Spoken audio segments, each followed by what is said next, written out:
Hello everyone. साथियों, waste Asia में युद्ध एवं तनाव की स्थिति को देखते हुए भारत के लिए यह आवश्यक हो गया है कि भारत अपना व्यापारिक संबंध बांग्लादेश, नेपाल और श्रीलंका के साथ फिर से रीसेट करे, क्योंकि इन देशों में हाल के समय में राजनीतिक सत्ता परिवर्तन हुआ है और यह भारत के लिए अवसर प्रदान करता है। 17 फरवरी 2026 को तारिक रहमान बांग्लादेश के प्रधानमंत्री के रूप में शपथ ले चुके हैं। उनकी यह सरकार बांग्लादेश नेशनलिस्ट पार्टी की सरकार है। उसी प्रकार से 27 मार्च 2026 को मिस्टर बालेंद्र शाह ने नेपाल के प्रधानमंत्री के रूप में शपथ ग्रहण किया है और इसके पूर्व जो 2024 के दिसंबर महीने में अनुरा दिसानायके, जो कि जेवीपी पार्टी से ताल्लुक रखते हैं, उन्होंने श्रीलंका के राष्ट्रपति के रूप में कार्यभार संभाल लिया है। ये 3 ऐसी घटनाएं हैं जिसने भारत के साथ व्यापारिक संबंधों को पॉजिटिवली रीसेट करने का सुनहरा अवसर दिया है। इसी क्रम में 6 अप्रैल 2026 को बांग्लादेश में भारत के हाई कमिश्नर ने बांग्लादेश के प्रधानमंत्री से एक औपचारिक मुलाकात की है और यह एक सकारात्मक संकेत के रूप में लिया जा सकता है। दोस्तों, यह सिर्फ एक डिप्लोमेसी ही नहीं है, बल्कि यह इंडिया की नेबरहुड ट्रेड पॉलिसी का एक हिस्टोरिकल टर्निंग पॉइंट भी हो सकता है। यदि आप लोग यूपीएससी की तैयारी कर रहे हैं तो यह टॉपिक आपके लिए जनरल स्टडीज पेपर 2 और जनरल स्टडीज पेपर 3 के लिहाज से महत्वपूर्ण है। सिविल सर्विसेज पल्स में आप सभी का स्वागत है। मैं मनीष कुमार हूं। आज हम डिकोड करेंगे कि 3 नए रिजीम बांग्लादेश, नेपाल और श्रीलंका में जो आए हैं, उनके साथ इंडिया का ट्रेड अप्रोच क्या होना चाहिए। तो चलिए हम लोग वीडियो को शुरू करते हैं। पहले हम लोग यह जानेंगे कि भारत ने नेबरहुड ट्रेड फर्स्ट पॉलिसी के संबंध में कितनी संभावनाएं हैं और इसकी वास्तविक स्थिति क्या है, इसको हम लोग समझेंगे। लेकिन इसको समझने से पहले हम लोगों को नेबरहुड फर्स्ट पॉलिसी के बैकग्राउंड में जाना पड़ेगा। नेबरहुड फर्स्ट पॉलिसी को 2014 से ट्रेस किया जा सकता है। 2014 में प्रधानमंत्री श्री नरेंद्र मोदी के शपथ ग्रहण समारोह में सार्क देशों के सभी हेड ऑफ द गवर्नमेंट ने उसमें अपनी सहभागिता की थी। यह एक सिग्नल था कि भारत अपने पड़ोसियों को प्राथमिकता देगा और इसी के साथ जन्म हुआ था नेबरहुड फर्स्ट पॉलिसी का। चलिए हम लोग समझते हैं कि इस पॉलिसी के मुख्य तत्व या स्तंभ क्या थे। सब मिलाकर के 3 पिलर थे।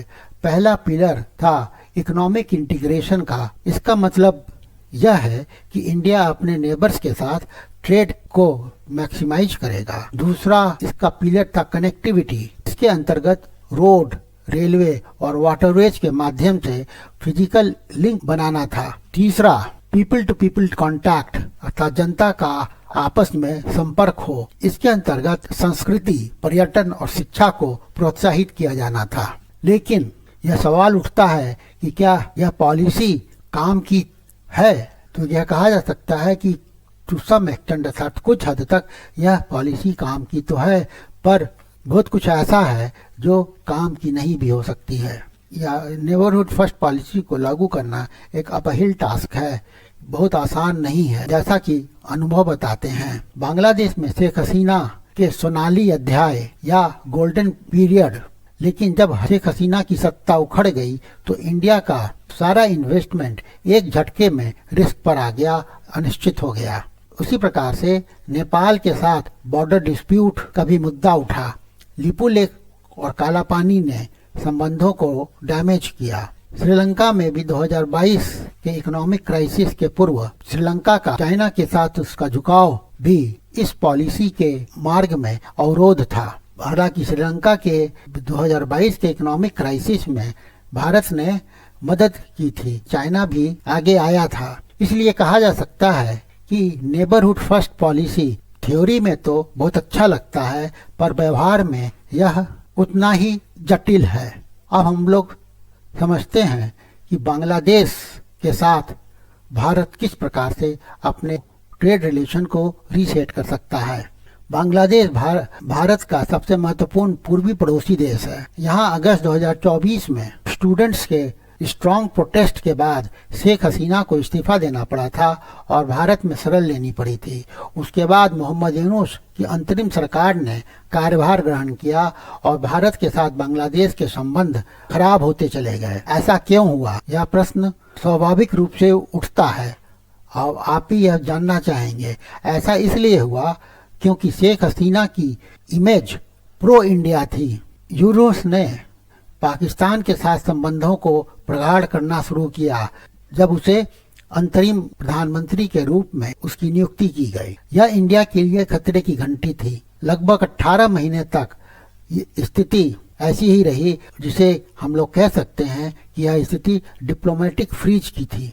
अब हम लोग ये देखेंगे कि 17 फरवरी 2026 से जब से बांग्लादेश नेशनलिस्ट पार्टी के तारिक रहमान ने कार्यभार ग्रहण किया है तब से क्या स्थिति बन रही है। तारिक रहमान ने चुनावों के बाद बांग्लादेश में सत्ता संभाल ली और इंडिया ने भी एक महत्वपूर्ण निर्णायक कदम उठाया। बांग्लादेश नेशनलिस्ट पार्टी की सरकार के सत्ता संभालते ही कुछ दिनों के अंदर भारत में बांग्लादेश के director general of forces intelligence के चीफ न्यू दिल्ली आए और उनका यह आगमन बिना किसी पूर्व घोषणा के कार्यक्रम के था।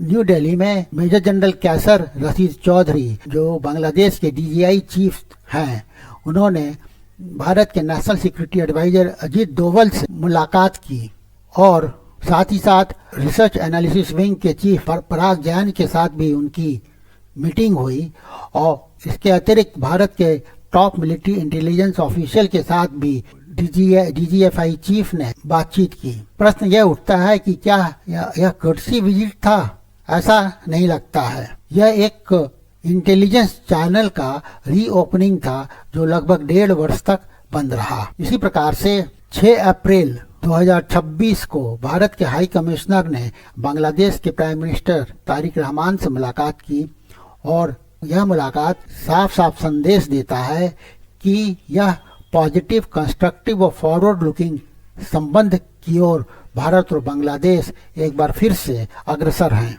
कहा जा सकता है कि आइस ब्रेक होना शुरू हो गया है, अर्थात बर्फ पिघलना शुरू हो गया है जहां तक भारत और बांग्लादेश के संबंधों का प्रश्न है। चलिए हम लोग अब व्यापार के दृष्टिकोण से समझते हैं कि भारत और बांग्लादेश किस तरह से अपने व्यापारिक सरोकार को आगे ले जा सकते हैं। लेकिन इसके पूर्व 9 अप्रैल को बांग्लादेश के विदेश मंत्री भी भारत आए और उन्होंने भी अपने काउंटर पार्ट डॉक्टर जयशंकर से मुलाकात की है और यह भी संकेत उसी दिशा में है कि भारत और बांग्लादेश अपने मित्रतापूर्ण संबंध को फिर से बहाल करने को इच्छुक हैं।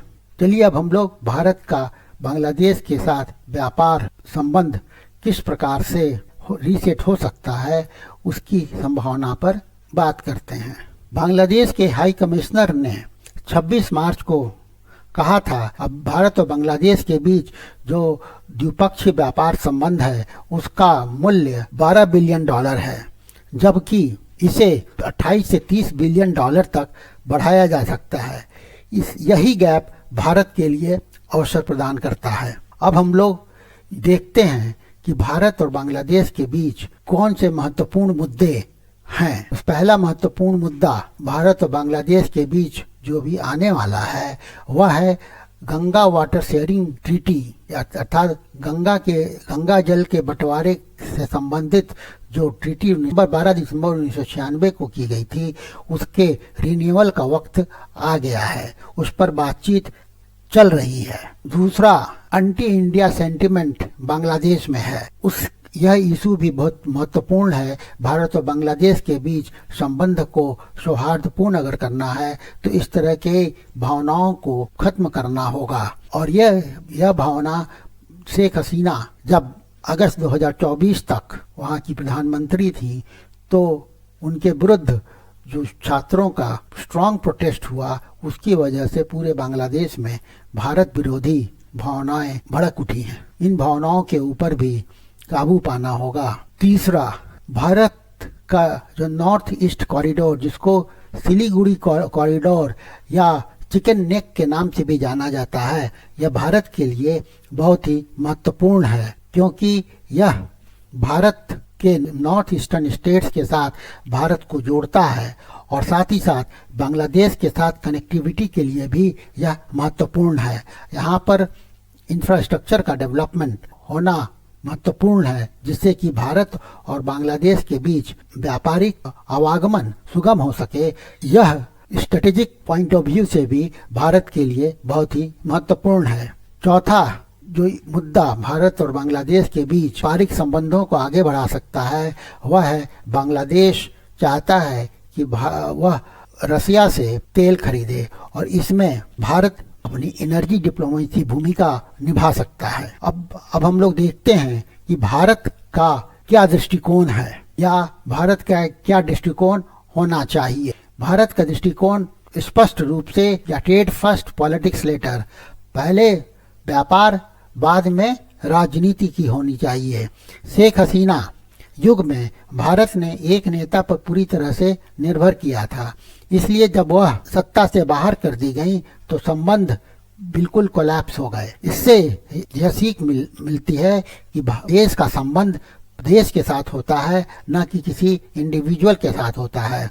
इसलिए जरूरत इस बात की है कि इंस्टीट्यूशन और इंस्टीट्यूशन के बीच संबंध बनाए जाएं, पार्टी से नहीं, सिस्टम से। किसी दल विशेष से राजनयिक या कूटनीतिक संबंध नहीं होते हैं, वह वहाँ की शासन प्रणाली से कूटनीतिक संबंध होते हैं। इस संबंध में यह भी हमें याद रखना है कि बांग्लादेश के प्रधानमंत्री की जो घोषित नीति है वह है बांग्लादेश फर्स्ट। इससे यह स्पष्ट है कि बांग्लादेश व्यवहारिक और अपने हितों के आधार पर भारत के साथ संबंध बनाएगा और यह भारत के लिए अच्छी बात है। यह नीति ढाका के साथ परिपक्व, असंवेदनशील, हित आधारित संबंधों के द्वार खोलता है। तो भारत के लिए यह अच्छा है कि वह पुरानी बातों को भूल करके आगे व्यापारिक संबंध बने, तो भारत और बांग्लादेश दोनों के लिए, दोनों के हित में होगा। अब हम लोग नेपाल की बात करते हैं।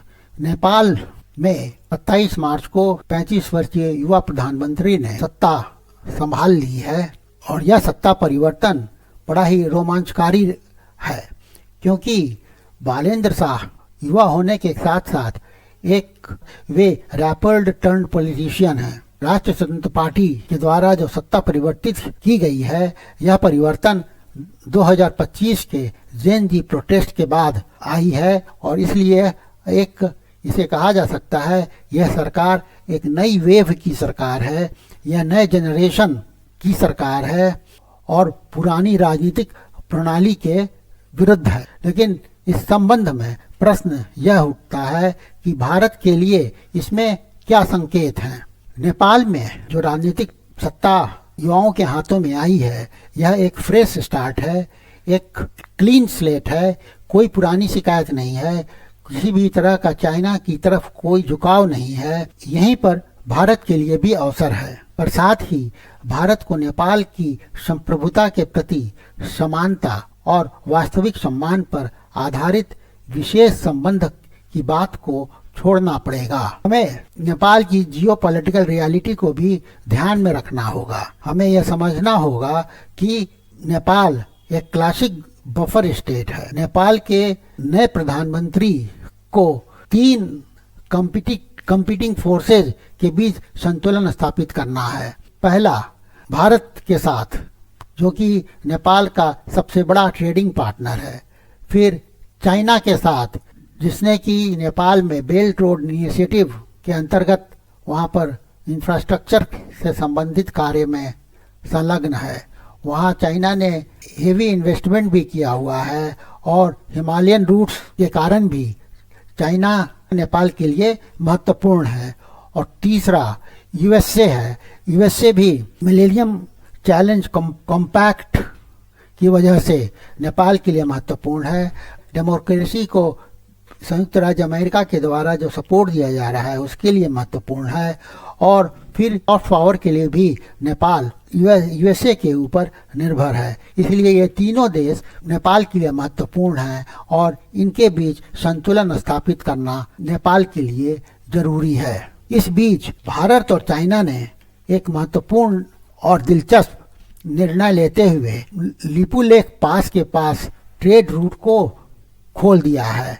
यहाँ याद रखना होगा कि यह पास भारत और नेपाल के बीच बॉर्डर डिस्प्यूट था। इस निर्णय का सिंबॉलिक या सांकेतिक महत्व है। इंडिया नेपाल के साथ ट्रेड कनेक्टिविटी को नॉर्मलाइज कर रहा है। अब एक महत्वपूर्ण इशू है, वह है बांग्लादेश, भूटान, इंडिया और नेपाल के फ्रेमवर्क का। बांग्लादेश, भूटान, इंडिया और नेपाल का यह सब रीजनल कनेक्टिविटी का पहल है। इसके अंतर्गत रोड, वाटरवेज, ग्रिड्स इत्यादि आते हैं। भारत और नेपाल दोनों के लिए महत्वपूर्ण है।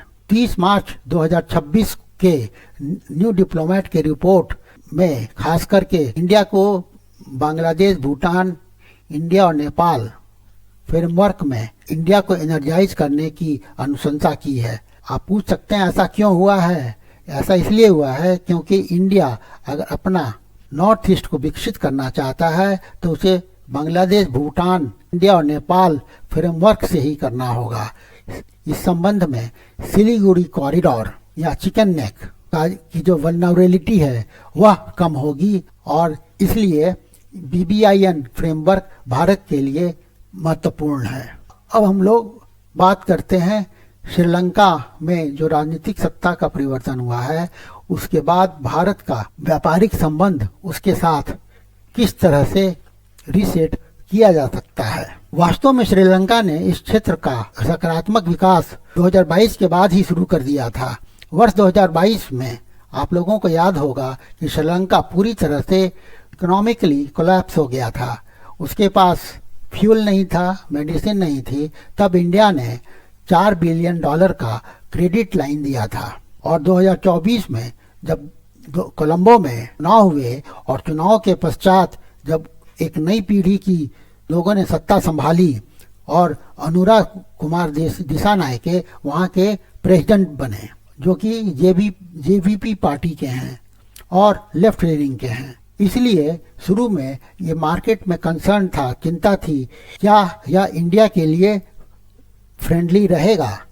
लेकिन जो बात की घटनाएं हुई हैं उससे ऐसा लगता है कि इंडिया के लिए यह रिजीम फ्रेंडली रिजीम है। यह न्यू दिल्ली के साथ व्यवहारिक जुड़ाव की ओर बढ़ रहा है और इस रिजीम ने हिस्टोरिकल पॉलिटिकल एनिमोसिटी से मुक्त होकर भारत के साथ अब संबंध विकसित करना शुरू किया है और इस तरह से जो अब तक वहाँ के सत्तारूढ़ दल ने भारत के साथ संबंधों को धूमिल कर रखा था, उससे उनकी यह नीति एक डिपार्चर है।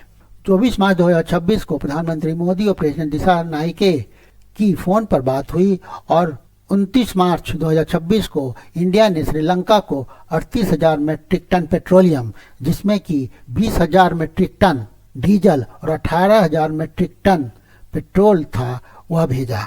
क्योंकि मिडिल ईस्ट में कॉन्फ्लिक्ट के कारण श्रीलंका में फ्यूल सप्लाई डिसरप्ट हो रहा था।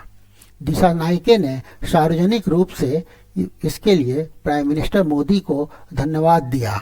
इसी के बाद अब हम लोग फ्यूल डिप्लोमेसी की ओर बढ़ते हैं, जिसका कि व्यापार में लिवरेज मिलता है। सबसे पहले यह जानते हैं कि फ्यूल डिप्लोमेसी है क्या। भारत के द्वारा श्रीलंका को संकट के समय में जो फ्यूल की आपूर्ति की गई उसे ही अर्थशास्त्री फ्यूल डिप्लोमेसी का नाम देते हैं। सामान्यतः व्यापार गुड्स और सर्विसेज का होता है, लेकिन भारत ने एनर्जी सप्लाई को स्ट्रेटेजिक लिवरेज की तरह यूज किया। इसलिए निक्की एशिया की रिपोर्ट में यह कहा गया है कि इंडिया की रिफाइनिंग कैपेसिटी और एनर्जी सप्लाई की क्षमता को अगर कंसिस्टेंटली यूज किया जाए तो इंडिया एक आने वाले समय में एनर्जी का हब बन सकता है। चाइना ने 2022 के बाद श्रीलंका को जिस तरह से डेट में ट्रैप किया था, खास करके अगर हम बनटोटा पोर्ट की डील को याद रखें तो इसे साफ पता चलता है कि श्रीलंका चाइना के डेट ट्रैप में फंस चुका था। श्रीलंका स्वाभाविक रूप से अब इंडिया की तरफ शिफ्ट हो रहा है।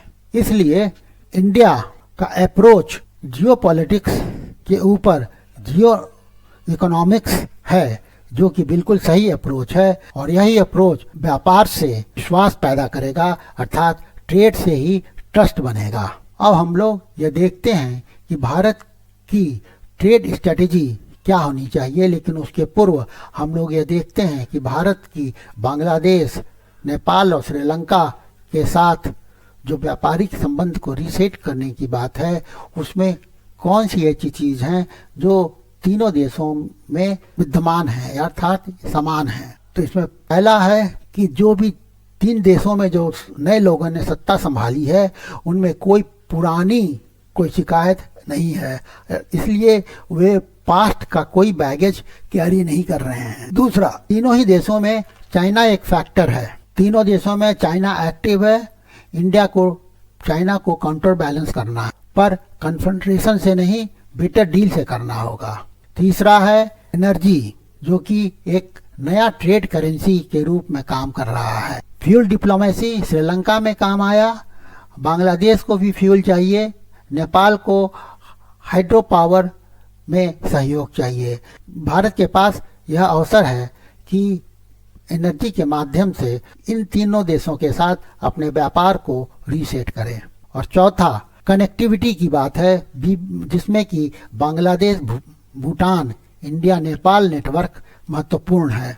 इससे रोड लिंक, रेल लिंक जैसे इंफ्रास्ट्रक्चर को बनाया जा सकेगा। तो भारत और बांग्लादेश, नेपाल के साथ व्यापारिक संबंध को और आगे बढ़ाया जा सकता है। अब हम लोग देखते हैं कि भारत का अपने पड़ोसी देशों, खास करके बांग्लादेश, नेपाल और श्रीलंका के साथ किस तरह का व्यापारिक दृष्टिकोण होना चाहिए। यहाँ पर हम लोगों को याद रखना चाहिए कि भारत ने जिस तरह के परिवर्तन इन तीन देशों में आए हैं, उसे में ध्यान में रख करके भारत को अपनी क्षेत्रीय नीति, खास करके व्यापार के संदर्भ में, उसको पुनः व्यवस्थित करने का अवसर है।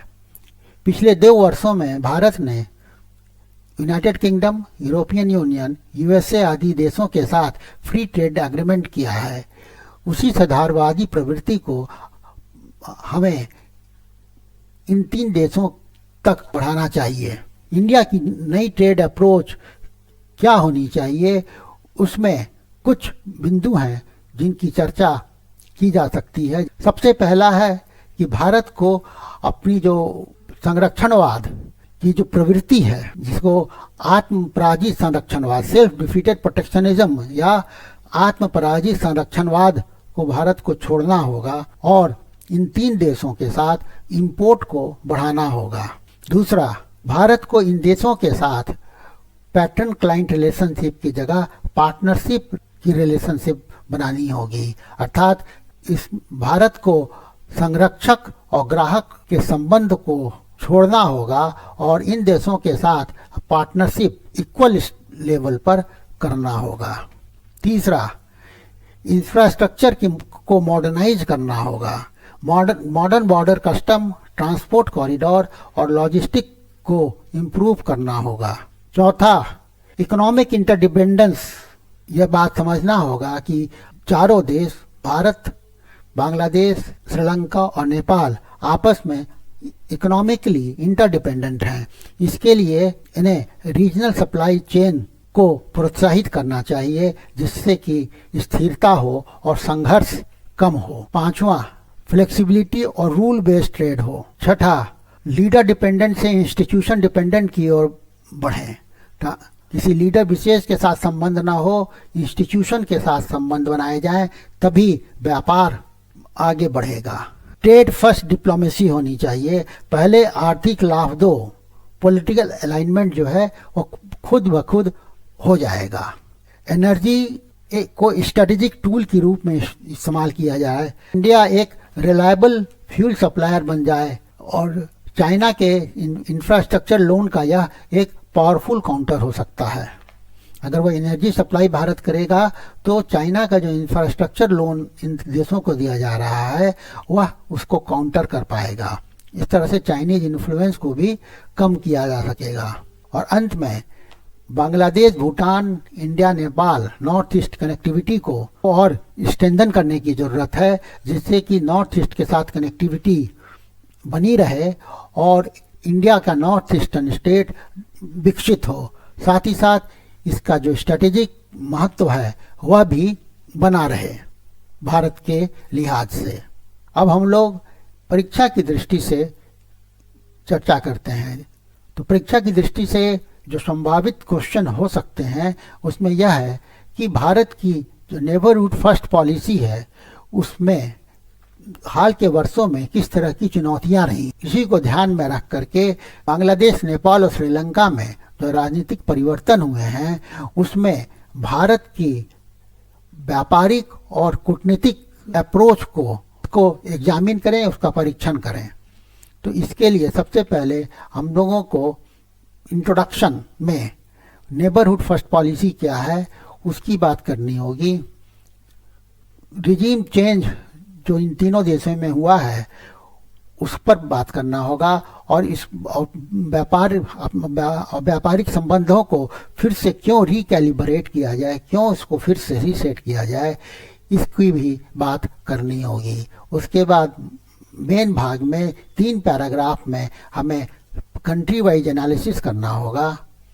चुनौतियाँ क्या हैं उसको बताना होगा। चाइना फैक्टर है, एंटी इंडिया सेंटिमेंट बांग्लादेश में है, नेपाल का बैलेंसिंग एक्ट है, श्रीलंका के ऋण की समस्या है। इन सभी बातों पर चर्चा करनी होगी और फिर जो सोल्यूशन है उसकी बात करनी होगी।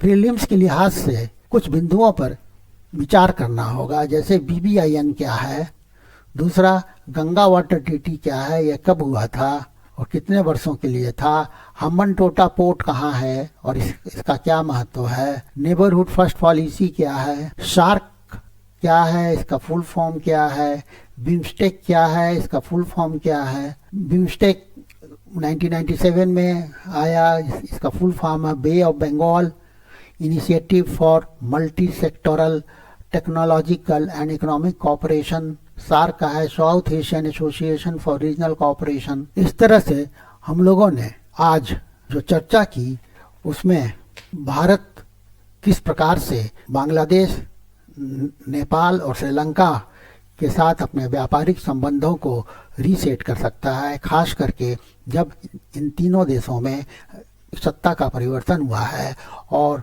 तीनों ही जगहों पर नए लोग आए हैं जो कि पुरानी जो बैगेज है वे लोग छोड़ करके आगे बढ़ रहे हैं। तो वैसी दशा में भारत को अपनी व्यापारिक संबंध किस प्रकार से रीसेट कर सकता है उस पर हम लोगों ने बात की है और भारत के संदर्भ में इसका क्या महत्व है तथा चुनौतियों इन देशों के साथ व्यापारिक संबंध में हैं और उसको किस तरह से हल किया जा सकता है उसके ऊपर हम लोगों ने बात की है। इसके साथ ही साथ एग्जामिनेशन पॉइंट ऑफ व्यू से किस तरह से प्रश्न का उत्तर देना है उस पर हम लोगों ने बात की है। यदि आप लोगों को यह विश्लेषण अच्छा लगा हो तो वीडियो को लाइक करिए, इसे अपने पीयर ग्रुप में शेयर करिए और उससे भी महत्वपूर्ण सिविल सर्विसेज पल्स चैनल को सब्सक्राइब करिए ताकि इस तरह का विश्लेषण आप तक पहुंचता रहे। Thank you for watching.